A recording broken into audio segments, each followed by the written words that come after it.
PSC നിയമനങ്ങൾക്ക് അപേക്ഷിക്കാനുള്ള പ്രായപരിധി ഉയർത്തി സംസ്ഥാന സർക്കാർ. 36 വയസ്സിൽ നിന്നാണ് 40 വയസ്സായി പ്രായപരിധി ഉയർത്തിയത്. വിശദമായ വിജ്ഞാപനം ഉടൻ ഉദ്യോഗസ്ഥ ഭരണപരിഷ്കാര വകുപ്പ് പുറത്തിറക്കും.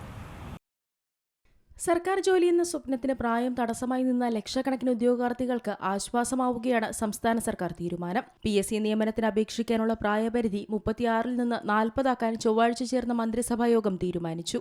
ജനറൽ വിഭാഗത്തിന് അപേക്ഷിക്കാനുള്ള പ്രായപരിധിയാണ് 40 ഉയർത്തിയത്. പുതിയ തീരുമാനപ്രകാരം പട്ടികജാതി പട്ടികവർഗ വിഭാഗങ്ങൾക്ക് 45 വരെയും മറ്റ് സംഭരണ വിഭാഗക്കാർക്ക് 43 വയസ്സുവരെയും അപേക്ഷിക്കാം. നിലവിൽ ഈ വിഭാഗങ്ങളുടെ പ്രായപരിധി യഥാക്രമം 41, 39 എന്നിങ്ങനെയായിരുന്നു. യൂണിഫോം തസ്തികകളിലേക്ക് അപേക്ഷിക്കാനുള്ള പ്രായപരിധി 4 വയസ്സുകൂടി വർദ്ധിപ്പിക്കും. വിശദമായ വിജ്ഞാപനം ഉടൻ ഉദ്യോഗസ്ഥ ഭരണപരിഷ്കാര വകുപ്പ് പുറത്തിറക്കും. പെൻഷൻ പ്രായം 55-ൽ നിന്ന് 56 ആക്കിയപ്പോൾ PSCക്ക് അപേക്ഷിക്കാനുള്ള പ്രായപരിധി 35-ൽ നിന്ന് 36 ആക്കിയിരുന്നു. പങ്കാളിത്ത പെൻഷൻ നിലവിൽ വരും മുൻപ് 56 വയസ്സായിരുന്നു വിരമിക്കൽ പ്രായം. എന്നാൽ പങ്കാളിത്ത പെൻഷൻ പദ്ധതി വന്നതോടെ 2013 ഏപ്രിൽ 1-ന് ശേഷം നിയമിതരാകുന്ന ജീവനക്കാരുടെ വിരമിക്കൽ പ്രായം 60 വർദ്ധിപ്പിച്ചു.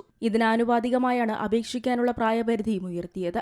പ്രായപരിധി ഉയർത്തണമെന്ന ചേലക്കര MLA UR പ്രദീപ് നിയമസഭയിൽ സബ്മിഷൻ ഉന്നയിച്ചിരുന്നു. PSCയിലേക്ക് വിവിധ തസ്തികകളിൽ അപേക്ഷിക്കുന്നതിനുള്ള പ്രായപരിധി കണക്കാക്കുന്നത് വിജ്ഞാപന വർഷം ജനുവരി 1 അടിസ്ഥാനമാക്കിയാണ്. ഈ വർഷം അപേക്ഷ ക്ഷണിക്കുന്ന തസ്തികകൾക്കെല്ലാം 2026 ജനുവരി 1-ന്റെ അടിസ്ഥാനത്തിലായിരിക്കും പ്രായം കണക്കാക്കുക.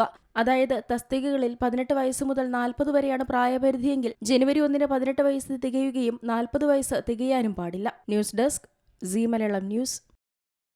ഏറ്റവും പുതിയ വാർത്തകളും വിശേഷങ്ങളും വിരൽത്തുമ്പിലറിയാൻ സീ മലയാളം ന്യൂസ് എല്ലാ ഡിജിറ്റൽ പ്ലാറ്റ്ഫോമുകളിലും ലഭ്യം.